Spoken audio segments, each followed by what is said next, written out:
everybody! So I am actually filming a few videos back to back to have while I'm at college in case I get swamped with work and I don't have the chance to film and upload.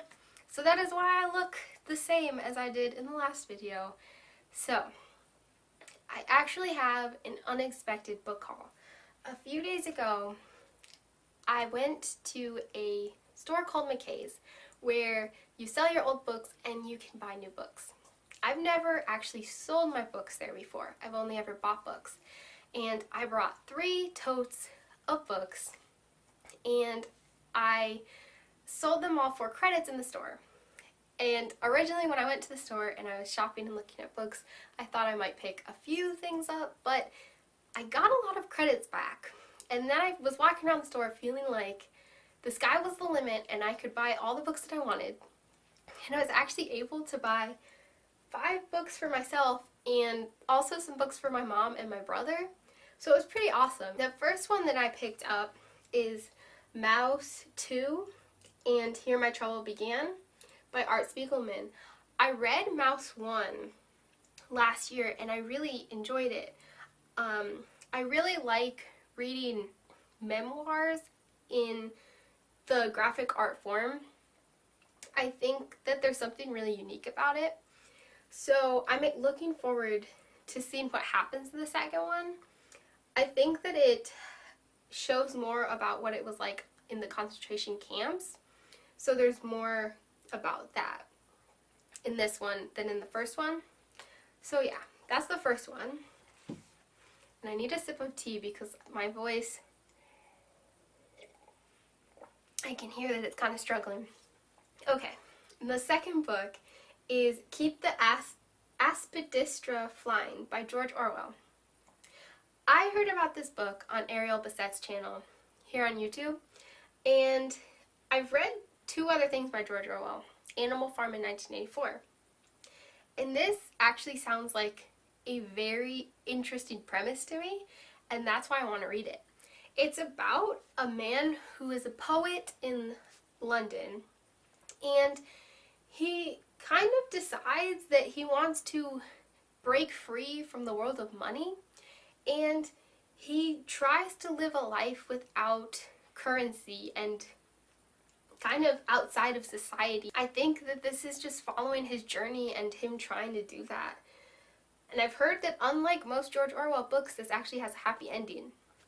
So I'm interested to see how he kind of develops these ideas and what happens to this character, because it sounds like a really interesting plot to me. So that one sounds good. And this next one I'm excited for, The Tenant of Wildfell Hall by Bronte. I have read Wuthering Heights by Emily and Jane Eyre by Charlotte, but I have yet to read something from Anne, so it's about time. And there's actually going to be a read-along through the different Bronte novels on this one channel. I think it's Lucy the Reader, and I want to participate because it sounds like a lot of fun. So this is one of the books that they're going to be reading, and I'm really excited to actually read something by Anne Bronte so I can read something by all the sisters. I've just watched a documentary, and I think it was called To Walk Invisible or something like that on BBC, and it was about the 3 Bronte sisters, and it was kind of showing their life and their interactions with their brother Branwell and the journey of them publishing their books and what that was like for them. It was really interesting. So I'm excited to actually read more Bronte works. I want to get to a lot more this year as well. I know that this book is about a woman who was in an abusive relationship.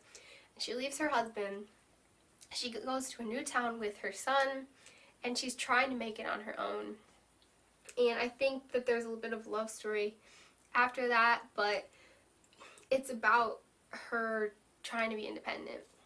I'm excited to read that.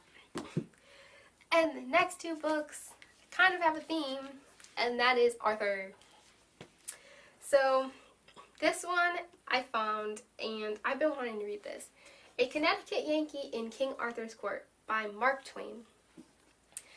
The only thing I've read by Mark Twain is Tom Sawyer, but I know that I like his writing, and I am interested to see his spin on the Arthur story. So I think this is more of the Arthurian tales set in America. And I know that there's going to be different things changed around in there, but I'm excited to see what happens in his version. And the other one, which is a huge book, is Morte DArthur by Sir Thomas Mallory, because I really need to just read this. I love Arthurian stories, and I have not read Mallory's version, so this is so heavy, I'm struggling to hold it, but I'm very excited to actually get to this. I was flipping through it at the store. It was hard for me to find it. I was looking in like the poetry with like by Gilgamesh and stuff, but it ended up being by mythology, which for some reason in my mind it wasn't in that section, but I wasn't sure which version was the right one. So I compared multiple versions that they had, and they were all the same, but of the writing. I'm very excited to get to this. I'm actually going to buddy read it with Summer from Tales of Adventure, and I'm just so excited to actually read this version, because I keep reading adaptations and picking up adaptations, and I feel like I need to just go back to at least this version of the story that people are taking from when they make the adaptations. I'm just so excited. When I found this, I was very happy at the store. I'm trying to pile them all up. They're all heavy, but, well, they're not all heavy, but the Arthur one makes them pretty heavy. So those are the books that I picked up and that I'm excited for reading this year. Thank you so much for watching, and I hope that your reading is going well and that you're doing well, and I'll see you next time. Bye!